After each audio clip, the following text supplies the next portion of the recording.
It was exactly 12:07 a.m. A car sped down an old road cutting through a dense forest.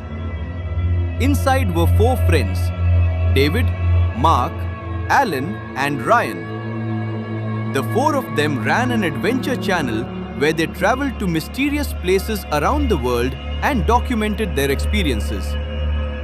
That night, they were heading to one such location, a valley known by the locals as Black Valley.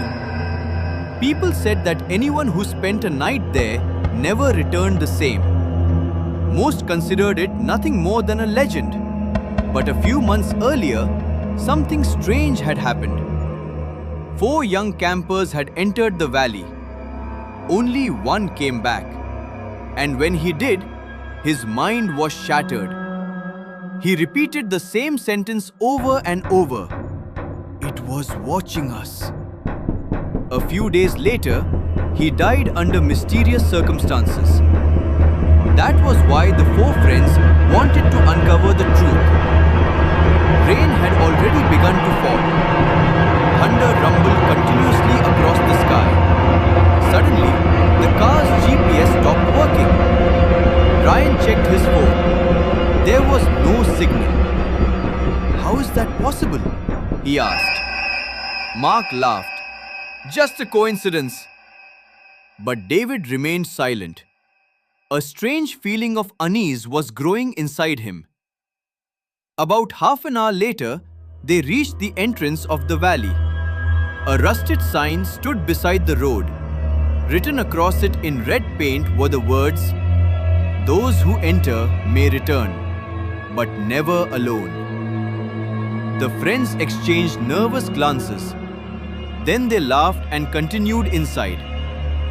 The valley was unnaturally silent. No birds, no insects, only the sound of the wind. They set up camp in an open clearing. The cameras were switched on. Recording began. The first hour passed without incident. Then Alan suddenly spoke. "Did you guys hear that?" Everyone fell silent. A whistling sound echoed from somewhere deep within the forest. It sounded as if a lone person was standing among the trees, whistling. Mark pointed his flashlight toward the sound. Nothing. Yet the whistling continued. 5 minutes later, it stopped. They assumed it was an animal. But the real horror had only just begun. At 2 a.m., one of the camp cameras activated by itself. When David looked at the monitor, the color drained from his face. Behind the campsite stood a tall black figure. Humanoid, but impossibly tall. Nearly 9 feet in height. Its eyes glowed with an eerie white light. David immediately ran outside, but there was no one there. The figure had vanished. None of them slept until morning. The next day, they decided to explore deeper into the valley. Several miles later, they discovered an abandoned military bunker. It appeared to have been sealed for decades. The door was covered in rust, but strangely, it was open from the inside. They cautiously entered. The bunker walls were covered with bizarre symbols. Hundreds of handprints stained the concrete, as if they had been painted in blood. Then they found a room. Inside were several old tape recorders. One of them was still functioning.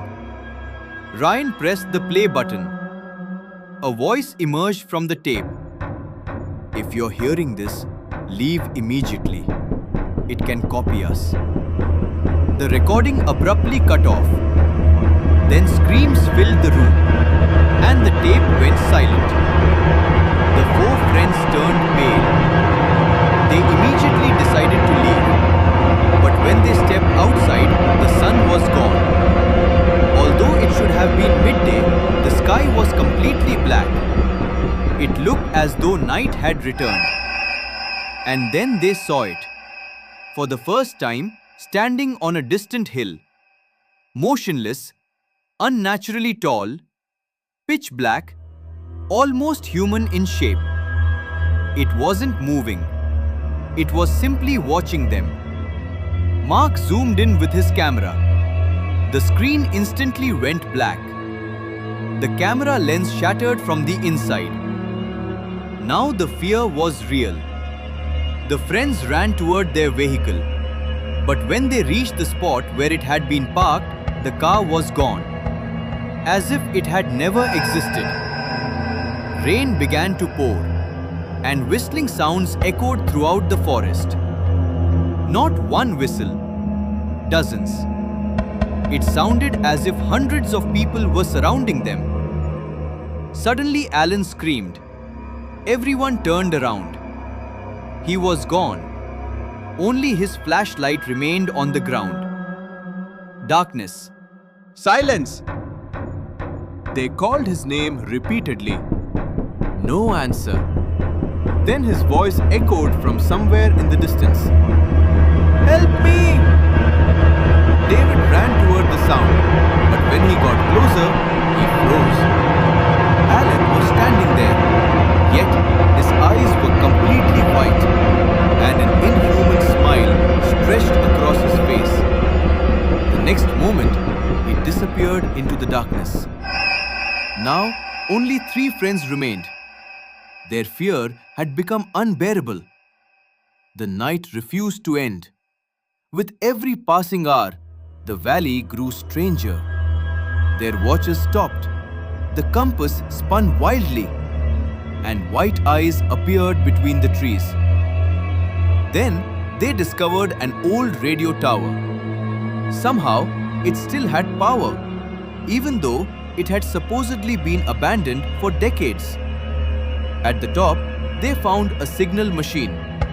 It had only one button. Beside it was a warning. Do not send the final signal. Ryan stared at it.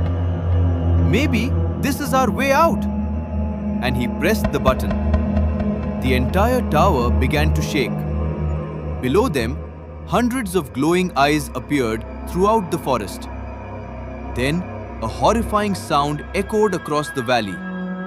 A sound no human could possibly make.